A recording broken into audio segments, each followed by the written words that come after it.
I'm going to start this video. We're on a chilly day in January in Northeast Florida.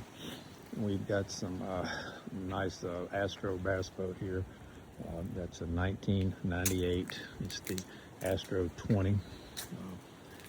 Kept in North Carolina. Very clean boat.